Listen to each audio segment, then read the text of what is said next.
Nikon D7500, soon to be released to the general public as a successor to the amazing D7200. So, should you upgrade from the 7200? And whatever happened to the Nikon D7300, let alone the 7400? Well, according to Nikon, the D7500 has many similarities between the D500 and in some cases even the amazing D5.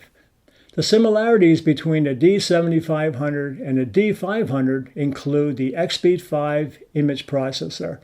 Now that's supposed to give you improved image quality with less noise at higher ISO, going now to 51,200 for the D7500 versus on the D7200 it was 25,600.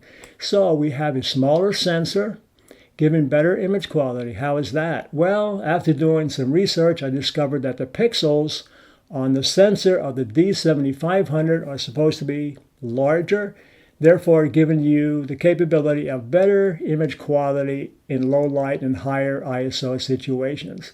However, I've also discovered that according to research, the D7200 at the base ISO is going to give you, or has the potential of giving you, better image quality at its base ISO than the D7500. There are also improvements to its autofocus capability, and the buffer on the D7500 has been increased. So now you're able to shoot up to 100 JPEGs or 50 raw images in a row in just over 6 seconds at 8 frames per second. 8 frames per second, that's pretty impressive for a camera at this price, and that's especially good for those that are shooting sports or wildlife. Now my situation and others that are photographing weddings and portraits, it's probably not all that necessary, but for those that want it and need it, it's there at 8 frames per second. But at my age, I'm happy with 4 or even 2 frames per second. And also, as in the Nikon D5 and the D500, the 7500 now has what they call automatic autofocus fine-tune. So what that does is automatically calibrate autofocus for your lenses to help with your autofocus being more accurate. And I think that is really a great benefit, because shortly I noticed that when the D7000 first came out, many photographers had focusing issues. And I noticed that when I got mine and I was using my 70-200 f2.8 lens on there, it was just slightly off. So I had to make a fine-tuned focus adjustment with that camera, and many photographers experienced the same thing. So it's pretty amazing now that all this is done for you automatically, like in the more expensive cameras. And the D7500 also allows you to do 4K movies as well as full high-definition 1080p with stereo sound, power aperture control, and auto ISO. And there's also a headphone jack that can help you monitor your sound. Now, the thing that I like about the 7200 is that it does time-lapse movies in the camera. Well, the 7500 now does 4K time-lapse movies, so I think that's a big plus also. And of course, now you can record to an external device, the camera's memory card, or both simultaneously. That's also very, very nice. And it's also been a slight improvement on the D7500 on the weather sealing, and it's also just slightly smaller and slightly lighter. There's also been a couple things that sort of on a downside, like for instance, the battery life. The 7200 had, I believe it was 1100 shots per battery charge, while the 7500 now is down to 950. So it's going to give you 150 shots less. Not a big thing, but it's kind of, it's going backwards. But the thing that I really don't like all that much is they went from 2 memory cards on the D7200 to 1 memory card slot.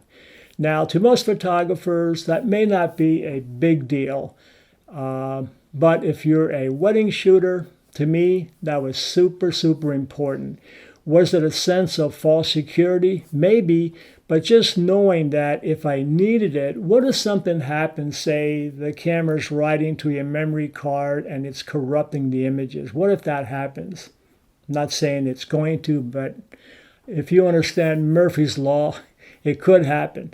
And or also, what if you lose that memory card after you get all done with a big wedding? Every wedding is important. And if you have a lot of images on that card of that wedding and it's lost, how much would you pay to get that memory card back? So to me, that's very, very valuable.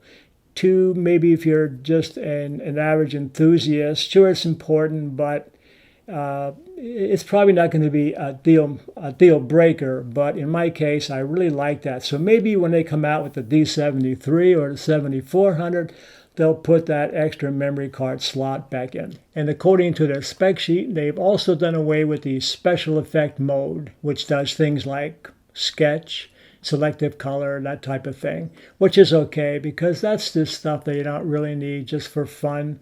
And you can also get that kind of effect afterwards if you want to do some work in post-production.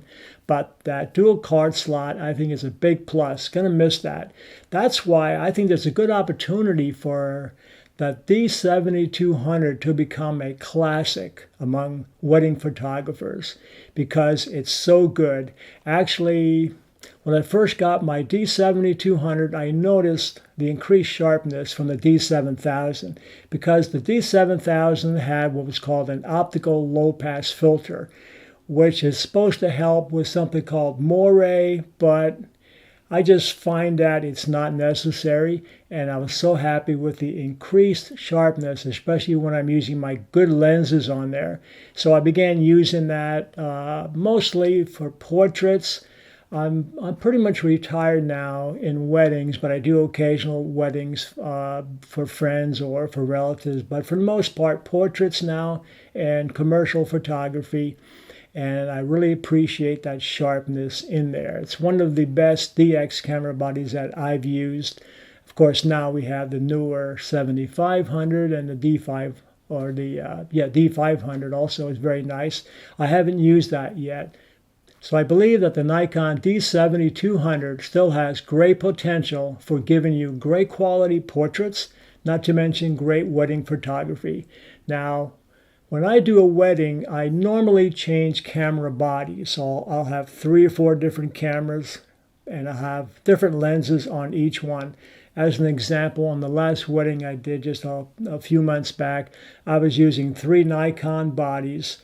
And my assistant or second shooter actually had 2 camera bodies that he was using.